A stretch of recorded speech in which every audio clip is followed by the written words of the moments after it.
magandang lalaki at babae po sa inyo lahat. Ako po si Vic Garcia. At ako naman po yung lingkod, Avelyn Garcia. At ito ang Buhay Unleashed sa 92.3 True FM. Nandito na naman kami para gabayan kayo tungo sa buhay na mas matagumpay, mas masaya, at mas makabuluhan. Ito ang Buhay Unleashed. Alam mo bang maraming tao, ang kasisweldo pa lang, ubus na? Totoo po yan. Gaya na napag-usapan po natin last week, may mga tao pa po, hindi pa sumusweldo, ubus na. Yun ang mas masakit, diba? At ang mas malaking problema, yung bang hindi pa, di ba sabi natin, hindi pa lumalabas, nakasapatos na. Totoo po. Yan po mga pangyayaring nangyayari sa napakarami pong tao ngayon.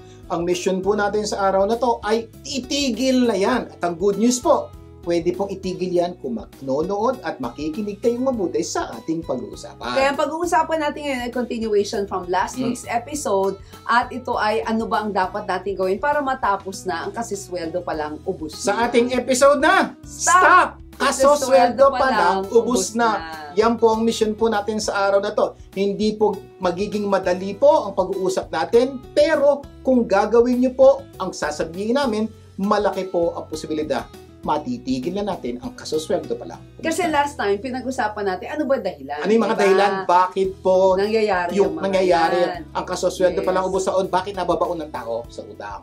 Ngayon, paano natin ihihinto? Sa ano ang aksyon mo? Pag-uusapan naman natin kung ano ang magandang aksyon kung hirap na hirap ka na sa pakikisama sa iyong magulang. Ay, may mga tao pong dumaan po sa ganyang sitwasyon. Pero pag-isipan niyo pong mabuti. Kung kayo po ito, makinig kayo mabuti, baka pag-uusapan natin makatulong po sa inyo. Pero iba-ibang sitwasyon ng mga tao nakikisama sa mga magulang. Hopefully po, mapag-usapan po natin yung sitwasyon nyo, and hopefully, ma-actionan po natin ang sitwasyon nyo. At kung hindi naman, pwede mo i-share sa iyong mga kaibigan, no, na nahihirapan pakisamahan. Pero bago yan, simulan po naman natin ang ating programa ng Believe It or Not. Lagi namin pinapaalala, ito yung parte ng programa na magbibigay kami sa inyo ng paniniwala na pwedeng magpaganda ng buhay natin. Ulit-ulit po namin sinasabi to, pwedeng magpaganda ng buhay nyo. Hindi po sigurado. Siguro sabihin nyo, sir naman, hindi sigurado. Siyempre naman. Paano kung hindi ka magbibilib? Yes, paano kung hindi ka magbibilib, pupunta ka doon sa or not. Okay, pag hindi ka naniwala, hindi mo gagawin sa buhay mo. At pag di mo ginawa sa buhay mo, hindi mangyayari. Kaya nga po kami, ang trabaho namin, ipaliwanag sa inyo. At sana, maniwala kayo. Sana you believe it. Yes, at hindi lang. Dapat gagawin mo. Paniniwalaan mo at gagawin mo. At ngayon, ang paniniwala natin, di ba? Kaya na yung ginagawa itong bagay na to. Yes, paniniwala natin ay. Yung ano namin is, you become what you believe. Kung ikaw ay magiging dun sa pinaniniwalaan mo para makakamit mo kung ano yung paniniwalaan. So, napaka-importante po dito talaga po, ano man ang i-share namin sa inyo, ano man ang madidinig nyo sa tabi-tabi. Kung paniniwalaan nyo, malaki posibilidad na magkatotoo. Pero kung hindi niya paniniwalaan, malaki rin ang posibilidad na hindi magkatotoo. At ang ating Believe It or Not quote or belief today ay, the more you learn, the more you earn. Galing yan kay Warren Buffett. Ulitin ko the more you learn, the more you earn. Galing po kay Warren Buffett, yan isa sa pinakamayaman na tao sa buong mundo. Kung hindi niyo po siya kilala, for so many years po, siya ang naging isa sa pinakamayaman. Or number one. Naging number one na pinakamayaman sa buong mundo. At ang sabi po niya, ang sekreto daw niya, the more you learn, the more you earn. Sa Tagalog, mas marami kang natututunan, mas marami kang kita. Pagkakakita. So, ganun po kasi, siguro parang sasabi sa inyo, sir, parang di totoo yan. Bakit? Kasi po may kilala ko nakatapos ng pag-aaral, nag-masters, nag-doctorate. Naghihirap pa rin. Meron naman din akong kilala, walang ganong pinag-aralan. Pero mayaman. Pero mayaman, sir, parang College hindi yata totoo yung sinabi ni Warren Buffett.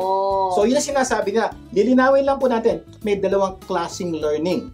Informal learning, saka formal learning. Formal po yung nag-aaral sa eskwelahan. Informal learning, hindi ka nag-aaral, pero nag-aaral ka pa rin. At yun po pinag-uusapan natin, hindi lang po informal. Karamihan po ay pag-aaral po na informal. Ibig sabihin, kahit di ka pumapasok sa eskwela, o kung saan man nag-aaral ka, yung po yung sinasabi ni Warren Buffett. Pag ginawa niyo yun, malaki daw po kikitain niyo. Yes. Kaya nga, di ba, sa totoo lang, di ba, halos lahat ng tao gustong kumita ng mas maraming Totoo pera. yan. Malamang ikaw yan, gusto mo rin yan. Pero bakit kaya maraming tao hindi kumikita ng mas malaki? Ang tanong, bakit? Bakit? Simple lang po ang sagot ko si Warren Buffett ang tatanungin nyo. Because they don't learn. Hindi po sila natuto. Gaya po na sinasabi ko sa inyo. May mga tao graduate na mag-aral. Nakagraduate po sila. Pero hindi sila natuto. Importante po, natuto. Hindi graduate. Hindi po namin sinabing, the more you graduate, the more you earn. Yes. Hindi po. The more you learn. Pag natuto ka, kikita ka ng malaki. Parang ano yan eh, alam mo nang lubak yan, dumaan ka sa kalsada, nalubak ka, natuto ka na. Dapat hindi ka nadadaan doon para hindi ka malaglag. Pero kung hindi ka natuto, malalaglag ka ulit, di ba? Kaya po nabanggit namin kanina, hindi dahil hindi ka nakatapos ng pag-aaral, hindi ka nakagraduate, hindi ka nakikita. Dahil kahit hindi ka nakagraduate, kung natuto ka pwede. Sa mga bagay na nalaman mo, ginawa mo sa buhay mo, pwede ka kumita ng malaking pera. At isang madalas na excuse ng mga tao ay hindi daw sila nakapag-aral kasi wala silang oras o kulang ang oras nila sa dami pa ng dapat gawin at alalahanin. Yan po, diba? sinasabi po na napakaraming tao. Sir, gusto ko naman mag-aral eh. Gusto ko naman magbasa. Gusto ko na... Sir, wala akong oras. Ito ang problema mo. May oras ka sa kumain, tama? Kailangan mo yan. May oras ka matulog. Kailangan mo yan. Ito, may oras ka sa... social media. Yeah, may oras ka sa social media, may oras ka sa panonood ng mga pelikula kung ano-ano, may oras ka sa entertainment. Ito tanong ko, sa lahat ng ito, pag naglagay ka ng oras, kikita ka ba? Baka, yung iba hindi. Sinasabi po namin, pwede ka bang maglagay ng oras sa pag-aaral? Dahil pag nag-aral ka, kikita ka ng mas malaki. Alam mo, sir, may pag-aaral nga eh. Sa totoo lang, yung data report survey, meron silang sinabi na typical user daw spends about 2.5 hours a day on social media. Malaki yun ha, 2.5. Yan po ay about 10% of your day or about 15% of your waking hours. So, for example, 24 hours, 2.5, 10%. Ibig sabihin, ang dami mong oras inuubos sa social media pero sasabihin mo wala kang oras mag-aral. Parang labo. Kaya kumbaga, kung ang ginagamit mong panahon para sa social media, ginamit mo sa pag-aaral, magbasa ka ng libro, manood ka ng mga instructional videos kung paano yumaman, maging successful, paano kumita, di ba? O pwede ka kumita sa social media as well, no? Paano magtayo ng negosyo, gano'n na kaya kalaki ang kinikita mo. Siguro po, may mga kilala po kayo ngayon, lalo na po sa social media, di ba? Napapanood po kayo sa social media, nagsasabi, hindi man ako natapos sa pag-aaral, hindi na mataas ang aking grades, so nag-aral po ako, pero nag-aral ako, natuto ako, nagbasa ako, at ngayon po, kumikita po sila ng malaki. So, anong punto ko po, ikaw, kung gusto mo kumita ng mas malaki, matuto ka, mag-aral ka, magbasa ka. Yan. Kaya sa lagay na ubus natin ating panahon sa panonood ng mga entertainment, ako sana maglaan naman tayo ng oras para manood ng videos na magtuturo po sa atin. Alam niyo po, marami po sa atin nanonood ng YouTube. Okay po, wala pong masama sa YouTube. Kaya kamisan, pinapanood natin, entertain. Ay, ano entertain? Naubos po 2 oras nyo, na-entertain kayo, pero wala kayong natutunan. Pero ang dami pong video sa YouTube na pwede nyong panoorin na matututo po kayo at yung matututunan nyo, pwede nyong magamit sa buhay nyo. Just like po itong pinapanood nyo. Pinapalabas po namin ito sa aming YouTube channel sa Buhay Unleashed. Pwede nyo pong panoorin ulit at tingnan mo ano kayo matututunan ko para kumita ako na mas malaki. Kaya ang payo namin, the more you learn, the more you earn. Kaya if you want to earn more, simple lang, learn more. Nako, marami tayong pag-uusapan mamaya. Magbabalik pa ang Buhay Unleashed. Huwag bibitiw! Nagbabalik ang Buhay Unleashed. Ako po muli si Vic Garcia. At Abilene Garcia. Dadako na tayo sa ating Ano ang Action Mo segment. Tandaan nyo to ha, you are what you do, not what you say you do. Sa Tagalog po, hindi pwedeng puro ngawa, dakdak ng dakdak, pero walang gawa. Tandaan mo, ikaw ay produkto ng iyong mga ginagawa at hindi ng iyong sinasabi. Kaya sa segment na ito, hahanapan natin ng aksyon ang mga sitwasyon na nangangailangan ng solusyon. Yan. So, ito po, napakaganda po ng ating pag-uusapan at may mga tao po talaga dumadaan sa ganitong sitwasyon. Makinig po kayo sa ating sitwasyon sa araw na lang. Yes. Ang sitwasyon natin ay ano-ano ang magandang aksyon kung hirap na hirap ka ng pakisamahan ang magulang mo. Sir Vic, ikaw, ano action mo? Nakinig ka. Ito po. So, ang sitwasyon natin, ano magandang aksyon kung hirap na hirap ka na sa pakikisama sa iyong magulang? Simple lang. Di wag makisama. Ano ba? Tama po. Hindi po ako nagbibiro, okay?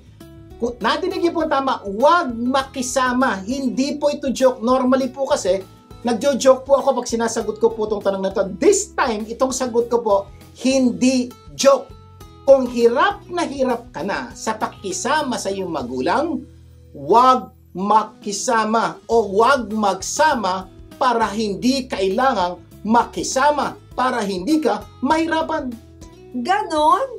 Ganito yan. Siguro Paliwanag naming mabuti. Ako minsan, kaya mahirap makisama sa magulang dahil kayo ay madalas magkasama. Yeah. Diba? So, kaya kayo nahihirapan. Dalas kayo magkasama. So, tama, it makes sense. Yung sinabi mo, subukan mong bawasan yung pagsasama. Yeah, bawasan. Mababawasan din ang inyong paghihirap. Totoo, ganun po kasimple. Pag madalas kayo magkasama, at madalas kailangan mong makisama. Oo. Kung nahihirapan kang makisama, pero pag binawasan mo kayong magsama, mababawasan ang iyong pakikisama. Oo, kasi pag bihira kayong magsama, parang mamimiss mo isa't isa, di ba? Kaya kung ikaw ay may trabaho na, walang asawa, nakatira ka pa sa magulang mo, at hirap na hirap ka ng pakisamahan, baka pwedeng bumukod ka para mabawasan yung pagsasama ninyo, pakikisama, di ba? Para mabawasan yung paghihirap. So, unang sitwasyon po natin, may trabaho ka na, wala ka pang asawa, pero nahihirapan ka sa pakikisama sa magulang mo.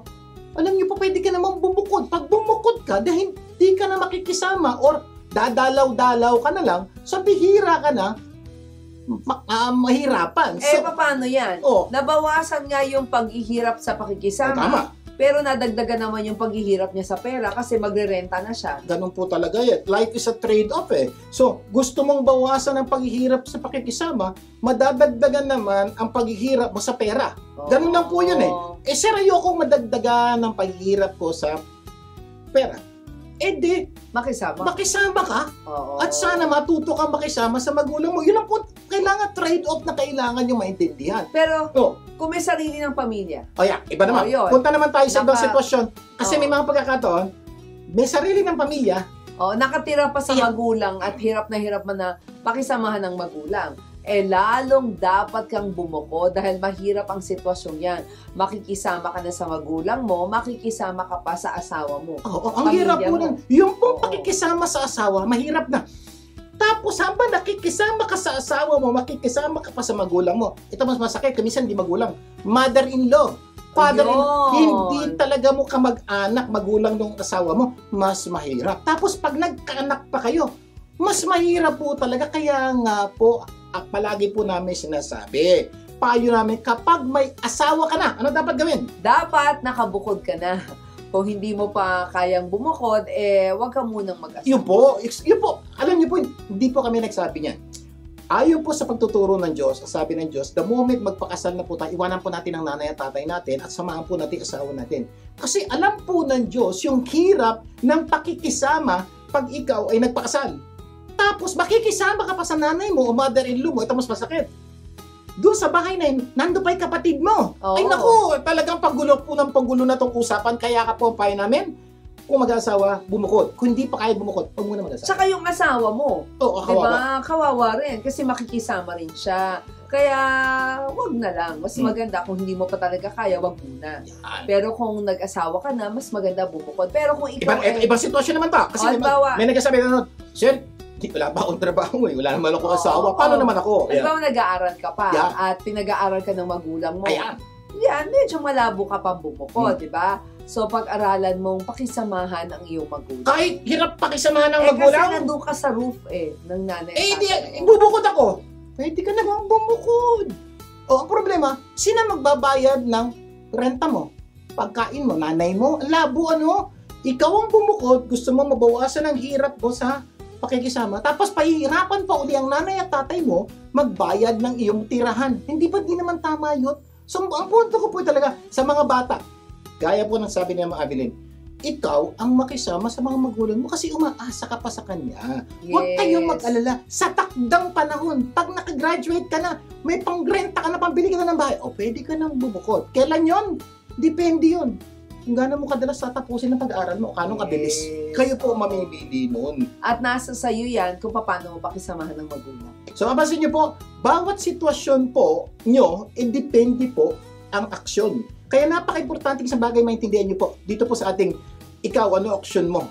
Bawat sitwasyon, iba ang aksyon. Kasi iba po ang sitwasyon na pinaggagalingan natin, mag-iiba rin po ang kilos natin. Kaya nga po, ano man ang inyong pinagdadaanan ngayon, pag-aralan niyo mabuti. Kung nahihirapan kayo, padala niyo po yung sitwasyon niyo sa amin, and hopefully, matulungan namin kayo mabigyan ng aksyon ang inyong sitwasyon. Yes, recap lang tayo ha. Ano-ano ang magandang aksyon kung hirap ka ng pakisamahan ang magulang mo. Number Una, 1, huwag magsama para hindi kailangang makisama, Yes. para hindi na mahirapang sa pakikisama. Totoo yan, no? Kasi kung ikaw ay isang tao na parang nirereklamo mo, lagi ka na lang nagko-complain, huwag ka na makisama. Sa mga tao Huwag ka nakapaligid nang sa iyo. sumama. The good news is this, may pagpipili ka naman na wag lang makisama sa kanila. Kaya lang, may mga dapat kang i-trade off. Ikaw Yes. na ang mamimili nun. Kaya nga po, ikaw ang aaksyon sa problema mo. So ano man ang iyong sitwasyon, pwede mong solusyonan. Tanong, ano aksyon mo?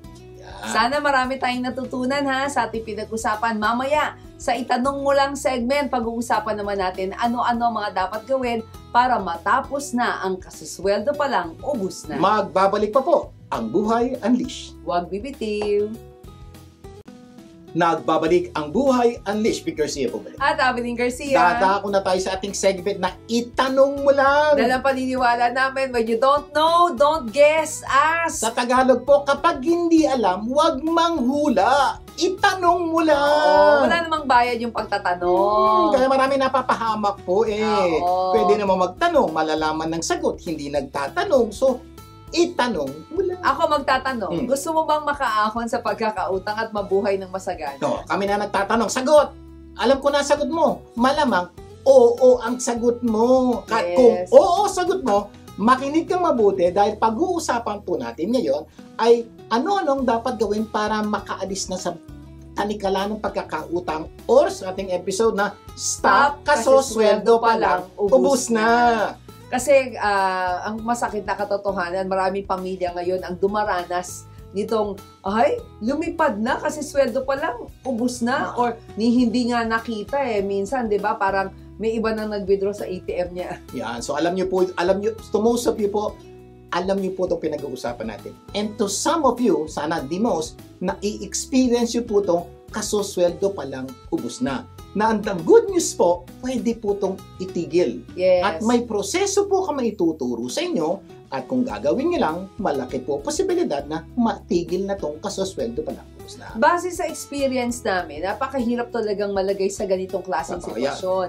Pero ang good news, lahat naman talaga ng problema may solusyon. Kailangan lang nating alamin, gawin, di ba? At yung sinabi natin, maging maagap ka. Totoo po yun. Yun po yan. Mahirap po itong sitwasyon na to. Kaya alam po namin, kailangan nyo pong malaman yung solusyon. At ibang solusyon na sasabihin namin, medyo mahirap. Oo. Pero the good news is, pagkatapos sa paghihirap, giginawa po ang buhay nyo kung gagawin nyo po. Hindi Pinag-uusapan natin. ito madali. Pero kailangan seryoso ka, Mm-hmm. 'di ba? Kaya kung hindi ka seryoso, wag mo nang ituloy. Wag mo nang ituloy implement yung gagawin. Kaya dapat simulan nating maging seryoso sa paghihinto ng ng kasisweldo. Isa pa pang seryoso, kung di po kayo seryoso, makinig at gawin yung mga tuturo po namin, patayin nyo na po yung TV. Sayang lang po kasi, nakikinig kayo sa radyo, tigil nyo na po to kasi sayang lang po yung, wala pong mangyayari, pero alam ko seryoso ka. Kaya makinig kang mabuti, may mga pagagawa kami sa iyo na siguradong pag ginawa mo, malaki po magiging impact nito sa iyong kaperahan at kasosweldo pa lang. Una, kumuha ka ng papel at ballpen. Ayan. So, Teka, kung ikaw ay nagda-drive at nanunood, huwag kang kukuha. Huwag kang kukuha, mamaya mo na gawin. No? I-replay mo na lang kung pwede mo naman panoorin sa YouTube o sa Facebook. So, habang nanonood po kayo, kung pwede, kung kaya nyo po yung papel at yung ballpen ay dyan lang sa tabi-tabi, kunin nyo na. Babili, sige, hintayin namin kayo. Bigyan namin kayo na ilang segundo. Kunin nyo. Pero, kung wala, medyo talaga hindi. Pakinggan nyo na lang mabuti pag-uusapan natin. At gawin nyo mamaya. Gawin nyo mamaya. Okay. Sana may ballpen at papel na po kayo. By the way, kung wala namang ballpen at papel, pwede sa cellphone. Pwede baka, hindi lang ganun kagandaan yung papel sa cellphone, pero pwede na rin. Pero mas maganda papel at piece of paper. Pangalawa, itupi mo yung papel sa dalawang bahagi. Yan ang nga po sinasabi ko. Mahirapan itupi yung cellphone. Hindi pwede itupi. Yun sinasabi ko, hindi pwede itupi yung cellphone. Kaya mas maganda papel. So, kung bond paper po yan, o long pad yan, o pad paper yan, o sa mga iba, intermediate paper. Meron po ba nun? May tutupi mo. At meron pa, yellow pad yan, okay? Itupi mo lengthwise. Di ba ganyan kayo papel? Itupi, gano'n. Itupi. So magkakaroon po ng guhit sa gitna. Ibig sabihin na. Pag natupi na mamabilin. So isulat mo kung magkano ang kinikita mo buwan-buwan dun sa kaliwa. Sa kaliwang bahagi ng papel. Ito po ito na yung papel. Ito yung papel. Sa kaliwa, lagay mo, income, kita. Pero, magkano ang kinikita mo buwan-buwan? Sweldo, 15, 30.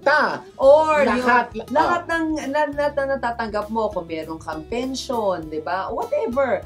No, na natatanggap mo, komisyon, sa iba't ibang mga pinagbebenta mo, or whatever. Or nagbenta ka, for example, ng gamit mo sa bahay, ilagay mo. Basta kinita mo po, kinikita mo sa isang buwan, isulat nyo po yan. Pero kung mag-asawa kayo, sulat nyo yung kinikita nyong dalawa. Ayan.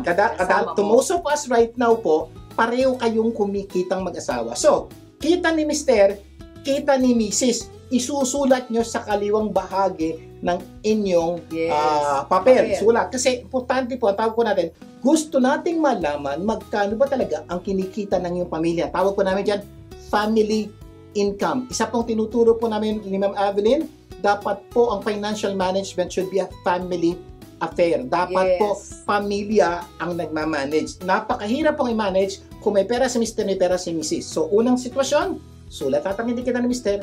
at ni Mrs. Kung meron kayong negosyo, may kumikita rin, sulat po yung kita. Take note, ang isusulat, yung kita, hindi po yung benta. Yan. Pagkatapos nun, itotal mo. No, itotal mo lahat ng iyong kinikita. So, makikita mo, di ba?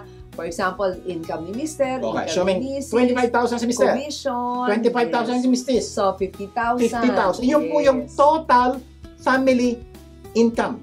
Nakaintindihan? So, lahat po ng kinikita, isulat sa kaliwa. So, nakalagay na doon lahat ng income mo. And then, step number 5. Pinatapi namin kanina yung papel. So, ang gagawin naman natin, isulat mo kung magkano naman lahat ng gastos mo. Doon naman ilagay sa kanang bahagi ng papel. Kaliwa, kita, kanan, gastos. So, ito naman gagawin nyo.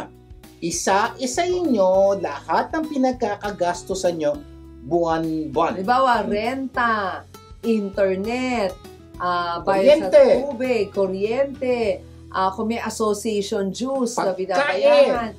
Yes. Pamasahe. Gasolina. Pampamasahe. Alam mo yun? Pamasahe, sasakay ka sa sasakyan. Pampamasahe, nagpuputak sa spa. Ganon. Pwede yun. Kung gumagastos mo. So, lahat po. Lahat. Pati po bisyo. Kasama yun. Alak, sigarilyo, sugal, ano pa? Entertainment. Ayan. Lumabas online ka, sabong. Yan. Kaya kasama na dyan yung mga ang tawag doon? Online shopping. Chichirya. Yan. So, basta po, lahat ng normally pinagkakagastosan yung buwan at malaki po dyan, tuition fee. Sabi na, sir. Yes. Tuition fee, sir. Every cent po binabayaran yan every year di-divide mo. Yan. Ang kailangan po, buwan-buwan. Kung every year kayo nagbabayad, assuming 12,000 ang tuition fee ng anak niya, divided by 12, 1,000 pesos ang gastos nyo buwan-buwan. Kung every SEM naman po, nag-aaral ng college student niya, binabayaran niya 24,000 divided by 6. 6 na buwan lang. So, 4,000 a month. So, dagdag pa dyan. Allowance, projects, school bus. Insurance. Kung nagbabayad ka ng insurance, magkano binabayad mo? Buwan. So, gusto po namin isulat nyo lahat ng inyong pinagkakagastosan. Maintenance ng sasakyan, real estate taxes, di ba? Siguro po, by this time, sa dami ng sinabi namin, parang ayaw nyo nang gawin ang pinapagawa namin dahil sa parang napakahirap naman po yung pinapagawa nyo. Itigil na natin to. Pwede nyo naman po itigil. Para hindi rin matigil ang kasasweldo pala. Kumusta? Tutuloy lang yung kasasweldo. Tutuloy lang po, buwan-buwan. Take note, Itong pinapagawa po namin sa inyo, medyo may konting hirap. Pero yung hirap ng kasosweldo palang ubos na, napakalaki po nung kumpara sa pinapagawa po namin sa inyo. Kaya po hiling po namin, itong pinapagawa, konting hirap lang ito, hindi po ito ganun kahirap kumpara po sa hirap, pasakit, problema, stress na yung pinagdadaanan. Dahil po sa kasosweldo pero kung seryoso kayong tapusin na ang kasosweldo palang ubos na, tuloy natin, no? Sa yung pagsusulat ng gasto, sama mo na yung mga telephone bill, cellular phone, no? At kung ano pa. Kailangan mo isulat lahat ng ginagastos mo buwan-buwan. Dapat mas detalye, mas maganda. Yan. So, detalye nyo po lahat ng bagay na yan. Sana maisulat nyo po at malaki po ay matutulong yan para matapos na ang kasosweldo palabos na. And then, itotal mo na. Itotal mo na. Di ba kanina, halimbawa ang sweldo niya, halimbawa ang pinagkukuhanan nyo, 50,000! 50,000, di ba? So, itotal mo naman ngayon lahat ng, di ba, lahat ng gastos mo. 60,000! O sakaling hindi mo bakit naging 60? 60,000 expenses niya. Paano 50 lang? Inuutang niya 10,000 naman. Yun po nangyayari. Ang ganda po dito, makikita niyo po talaga kung sobra gastos nyo o kulang ang gastos nyo o kulang ang sweldo nyo. So, yung pong purpose, itong unang step na binigay po namin sa inyo, malaman nyo kung nasaan ang estado ng inyong kapirahan. Yes, oo. And by the way, kung ikaw ay nagdadrive, mamaya balikan mo to para ikaw gawin mo naman ito. Yan, napakaiba.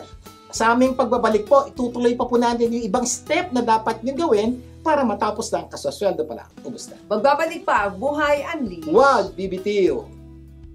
Nagbabalik ang Buhay Unleashed. Vic Garcia po At Evelyn Garcia, patuloy tayo sa ating episode na segment na itanong mo lang. Sa ating episode na. Ano? Kasosweldo pa lang, ubus na. Yes, oo. Na, so, ang ating tanong, ano-ano ang dapat gawin para matapos na ang kasosweldo pa lang? Ubus na. Number 1, sabi namin kumuha ka ng papel at ballpen, di ba? Then number 2, itupi mo yung papel sa dalawang bahagi, no? Sa isang kaliwa at kanan. Then sa kaliwa, isulat mo kung magkano yung kinikita nyo buwan-buwan kasama ng asawa mo. Oo. Then number 4, itotal mo na lahat ng iyong 50,000. Wag ka maging limited lang sa salary. Paano kung may iba ka pang pinagkakakitaan, isama mo doon. And then number 5, isulat mo kung magkano lahat naman ng gastos mo doon sa kaliwang bahagi ng papel. At itotal. Itotal. Number 6 mo, itotal mo. At total gastos mo, 60,000. Ang total kita mo, 50,000. Kaya baong ka sa utang. Yun po ang ganda po nitong pinapagawa po namin sa inyo. Ma-identify nyo saan kayo may problema. To some of you right now, may problema ako saan, hindi ko nga alam, basta baong kami sa utang. Ito po, makikita nyo, ay ito ang problema ko. Step number 7, alamin mo yung balance, yung balance mo, di ba? Ibawas mo ang lahat ng iyong gasto sa lahat ng inyong kinikita. Okay. So, example lang, di ba? Ito yung sample natin kanina. 50,000 minus 50,000 kita, 60,000 gastos. Hala. 50 minus 60. Negative 10. Mahirap po gawin yun. Ang hirap. Di ko maintindihan kung paano nyo nagagawa buwan-buwan yan. 50 minus 60. Hindi, sinasabi na, oy, himala, nabuhay kami. Matawag po doon, 10,000 negative. Bakit nagkakaroon ka ng 60,000 na gastos, 50,000 lang ang kita mo? Yes. Tama po yung sinabi ni Ma'am Evelyn, himala. Hindi po. Tawag doon, credit card, utang kay nanay, kay tatay, kay kuya, sa opisina, sa kumpanya. Kaya ka nagkakasobra na yan. Utang ang tawag doon. Yan. Ngayon, kung nagawa mo na ng tama yung steps number 1 to 6 na ginawa natin.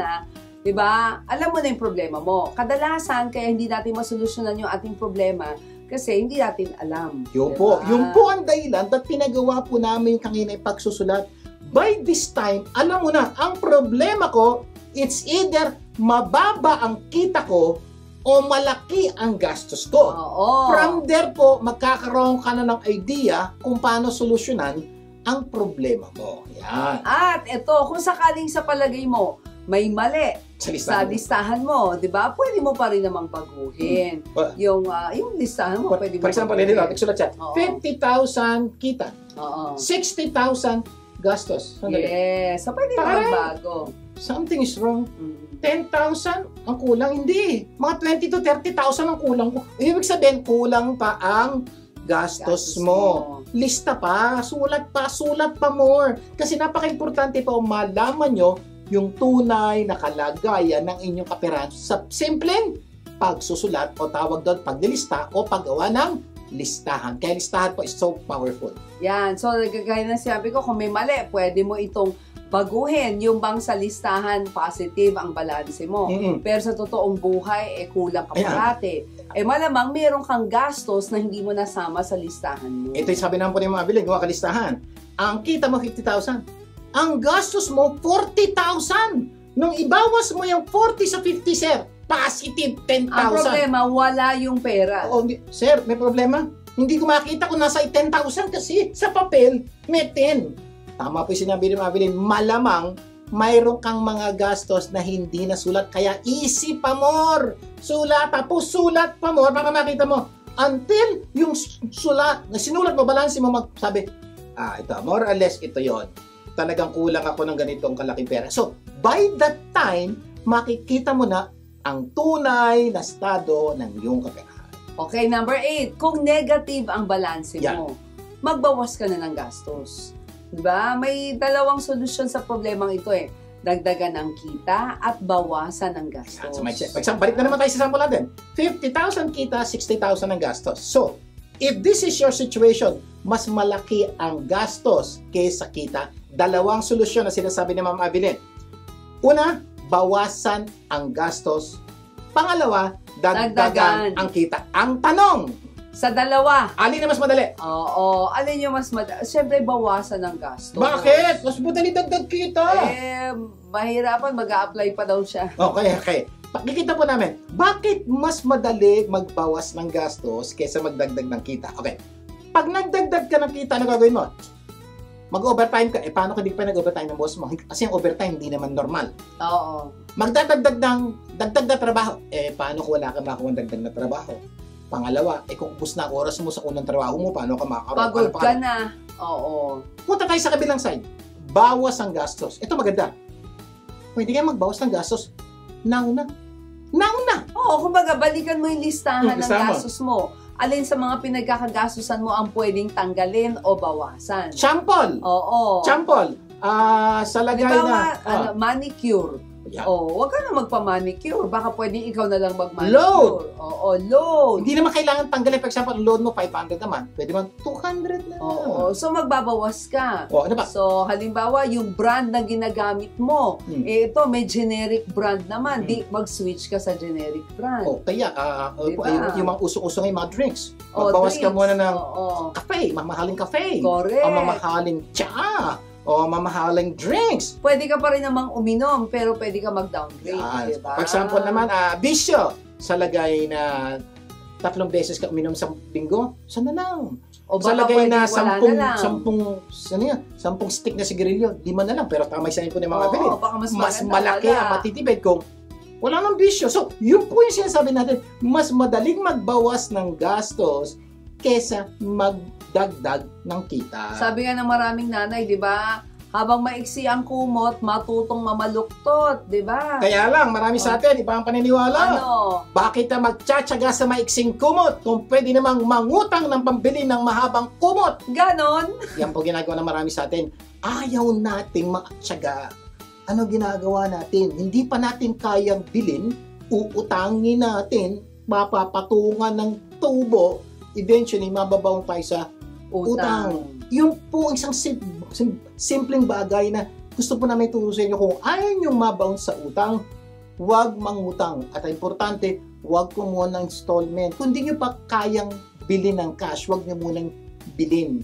Yan po ang isang matinding dahilan ba't nababaon tayo sa utang. Utang! Kaya ano-ano ang paraan para mabawasan ang gastos? Halimbawa, bawas gastos sa electricity or gas. Paano yan? Ibig sabihin minsan ka na lang magluto sa araw. Luto ka. Tapos, sa gabi, iinit mo na lang. O kaya kahit hindi na init, kain na. Todo na to. Yung tipong halimbawa, may makita kang mga naka-turn on na ilaw, turn off mo. Diba? Wag kang pabayaan mo na lang. Hindi. Lahat ng matitipid, magtipid. Yung pamamlansya, diba? Once a week na lang. Once a week na lang. At sa totoo lang, may mga damit na pwede na hindi mantsahin. Oo, di ba? Pagkagaling, halimbawa, kung meron kang dryer, pagkagaling doon, tupi mo na lang. O galing sa sampayan, tupi mo na lang. Pag nilagay niyo po na maayos sa sampayan, sa hangirin damit, pag natuyo po yan, plastado na eh. So, hanap po ng iba para. Sabi niba, Sir, liit na bagay na pinag-uusapan. Makatipid ka ng piso, 2 piso, 3 piso. Hello, piso yan. Pag pinagsama-sama yung piso niyan, sa araw bubuo may 100 piso yan. At 100 piso, malaki na mababawas sa utang mo niya. Isa pa, number 2, parang wala mo ng upgrade. Ng cellphone. Yes, kasi minsan parang hinahabol mo yung number eh. Oo. 'Di ba? May lumabas na ganitong number, 13, 12, 13, 14, 16. Ay nako, hinahabol mo yung pila ka pa. 10, 11, 12, 13, 14, 15. At ang masakit dito, yung pag-upgrade mo ng whatever gadget, hindi ka pa bayad, nanakaw pa, ito masakit. magbabayad ka pa. Magbabayad ka pa, wala na yung gamit. yung Naku, lalo na po ngayon magpapasko. Uso nakawan, Nako. uso holdapan. Ito pa, mas matindi. Uso rin ang upgrade kasi feeling namin, Pasko, I deserve it. Kailangan mag-upgrade ako ng cellphone. Huwag po, hanggang gumagana pa yung cellphone nyo, maayos naman. Sa totoo lang, yung normal upgrade taon-taon ng mga cellphone, konti lang naman po yung in-upgrade. So hanggang Pero ang laki ng nagagamit perang pa, dinadagdag. hanggang nagagamit pa, di gamitin mo muna. Ano ba pwedeng gawin? Siguro huwag ka munang bumili ng bagong sapo, Yes. Sapatos! O, Damit. sapatos, yung mga damit, lalo na pagka magpapasko, parang gusto mo may bago ka, di ba? So, pwede ba this Christmas? Pangako, walang bagong damit, walang bagong sapatos. Promise, mahal, lilipas, mapagsa-celebrate kayo ng Pasko kahit walang bagong sapatos. Oo, at saka siguro isa pa, huwag ka munang bumili ng mamahaling kape. Kasi magbago lang na minsan lang. gusto nila magkape dito sa kape nito para may yan. Sa bahay na lang kayo magkape, magbaon na lang kayo ng kape. O kaya wag ka muna mag-soft drinks. O kumain sa kumakain labas. ka. O once a month ka na lang kumain sa labas. Yan. Pwede naman yun. O At pwede. marami pang iba para mabawasan ang gastos. Pag ginawa mo yan, malaki po ang posibilidad, baka pareho na yung kinikita mo at ginagastos mo, di mabawasan ang utang mo. Mamaya, tutuloy natin ating kwentuhan. Magbabalik pa po ang Buhay Unleashed. Diyan lang kayo. Nagbabalik ang Buhay Unleashed with Garcia Pumalik. At Abiling Garcia. Patuloy tayo sa ating segment na itanong mo lang. Sa ating Yes. topic na, ano-ano ang dapat gawin? To stop! Kasosweldo pa lang. Ubus na. Ubus na. Review lang tayo. Number 1, sabi natin kumuha tayo ng papel at ballpen. Pangalawa, tupin yung papel sa dalawang bahagi, isang left at saka right. Sulat mo kung magkano yung kinikita mo buwan-buwan sa kaliwang papel. Number 4, isulat mo, itotal mo yung kinikita mo. Yes. Number 5, 50,000. isulat mo kung magkano ang lahat ng gastos mo dun sa kanang Kanang bahagi. parte. Yes. At isulat mo buwan-buwan. And then, number Itotal. 6, total mo. 60,000. Yes. Number 7, alamin mo ang iyong balanse. Negative 10,000. So, bawas mo yung lahat ng ginagastos mo doon sa kinikita mo. Number 8, 8. kung negative ang balanse mo, bawas-bawas ng gastos. It's either bawas gastos or dagdag kita, pero mas madali pong magbawas ng gastos. Number Gaya ng sinabi 9, namin sa kung inyo. nagbawas ka na ng gastos at negative pa rin. Ayan, baka kailangan mo na magdagdag. May mga nagsasabi, Sir, alam niyo sir, nagbawas na ako ng gastos. Sir, todo na to. Wala na po akong pwedeng bawasin. Talagang lahat ng ginagastos namin, kailangan. Malamang ikaw to. Step number 9, ang kailangan mong pag-isipang mabuti. Dapat ka nang magdagdag ng pinagkakakitaan dahil pag hindi mo ito ginawa, buwan-buwan, mababaong ka lang ng mababaong sa utang dahil buwan-buwan, negative ka. At nadadagdagan kasi may interest. Dahil may utang ka at kadalasan, may interest. Bihira naman po kasi ang utang na walang interest. Meron po paminsan-minsan, meron dyan kapitbahay, nanay, tatay, kamag-anak. Walang interest po sa pera. Pero may interest sa galit at sa inis. Galit na po sa inyo dahil di kayo nagbabayad ng utang. So, o kaya siguro pwede ka magbenta ng assets, Yan. no? Ano ba yung present na assets mo o ayun? Isang bagay po na pwede nyo gawin para makabawas ng gastos is ito po. So, meron ka pong kita, meron kang gastos, negative ka. Maghanap ka sa bahay mo na may halaga na pwede pong pagkakita, ibenta. Sample, meron kang lumang sasakyan. Hindi naman bihira mo na magamit. Benta mo na, lumang motor. Okay. Sir, wala akong motor, wala ako namang bisikleta. Yan, baka meron ka. Okay. Computer, cellphone lumang cellphone, yan. Diba? Ano pa mga gadget, camera. Bakal bote. Anything po na pwedeng pagkakitaan, baka kumita ka ng 100, 200, 1,000, 2,000, makakabawas po yun doon sa iyong pinuproblema at makakabawas din po sa interest. So, anything na iyong ari-arian na pwedeng convert to cash, i-encash nyo po yan. Ito po, marami sa inyo. Meron kayong ching-ching. Alam niyo yung ching-ching? O jewelry na. Kumisan, nasa tenga nyo lang, pwede namang mabuhay ng o kaya kung meron ka mga branded na bags. no, na pwede mo i-convert, may paintings ka, o pwede mong gamitin. So yun po, anything of value na pwede mong gawin mong pera, makakabawas po na malaki sa inyong pagkakagastusan at bawas sa tubo ng inyong utang kasi mababayaran nyo. Malaki po ang maitutulong nito para unti-unti kayo makaalis sa kasusweldo pa lang. O baka naman kailangan mo siguro lumipat Ayan. ng trabaho o magsimula ng sariling negosyo. Pwede yan. Isa po, dagdag ko po. Lumipat ng trabaho, simula ng negosyo, pero may dagdag muna ako bago dyan. Oh, Isang malaking gastos po natin ay renta ng bahay. bahay, oo. Kaya kami siya nabaw sa utang, baka kailangan yung lumipat ng mas maliit na bahay. Sir naman! Downgrade, oo. Pag lumipat ka sa maliit na bahay, 5 kami! Ang sikip nun! May utang ka tiyaga ka muna sa masikip. Na kung ang mga anak niya tigi-tigi sa kwarto, sama-sama muna sa kwarto. Yes. Kasi po, baon tayo sa utang kailangan po magbawas.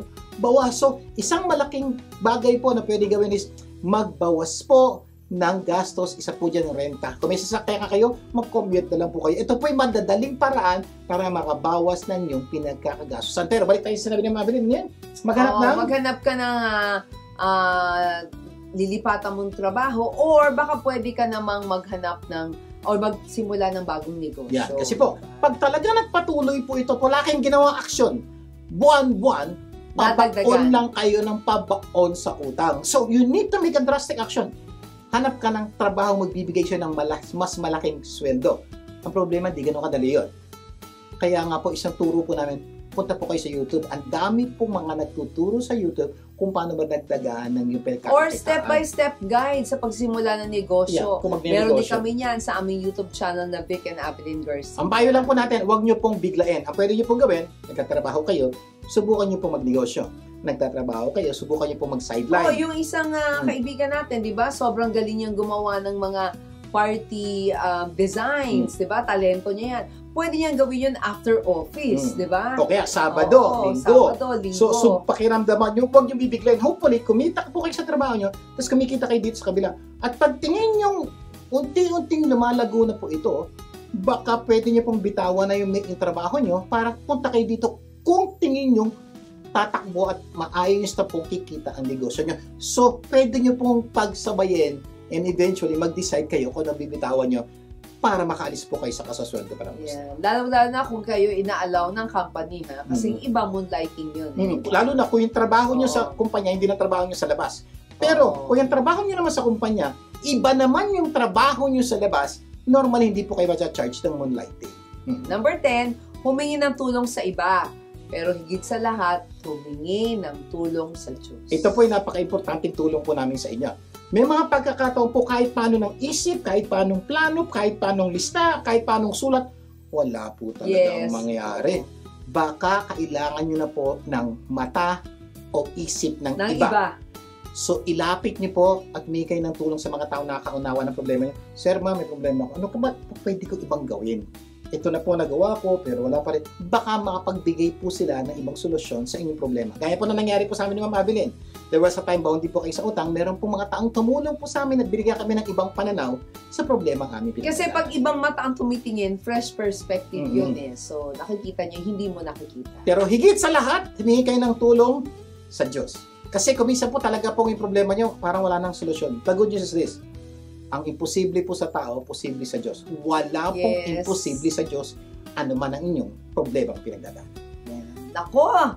Sana marami tayong natutunan sa ating pinag-usapan, At next week, mas marami pa tayong pag-uusapan na tunay magpapaganda ng buhay nyo at ng mga mahal nyo sa buhay. Closing prayer muna tayo. Dalangin tayo. Ang mga nasa langit, maraming po salamat sa pagkapaalala nyo sa amin sa mga dapat namin gawin para matapos lang kasusweldo pa lang gusta. Ang dalangin ko lang po sa lahat po na nakikinig ng programa ito, na gawin po nila yung mga dapat nilang gawin.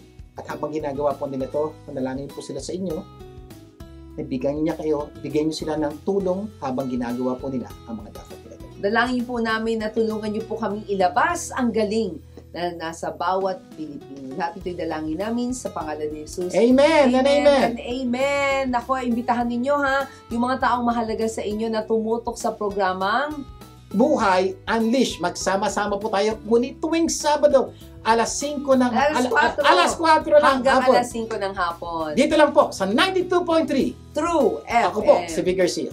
Ako naman po si Abilene Garcia. Tandaan, ang Buhay Unleash ay pagbabagong buhay, puso at isip. Pagtulong-tulungan po natin ilabas ang galing ng bawat Pilipino. Ang tagumpay, makakamtan, masayang buhay, tunay na makabuluhan. Ito ang Buhay Unleash.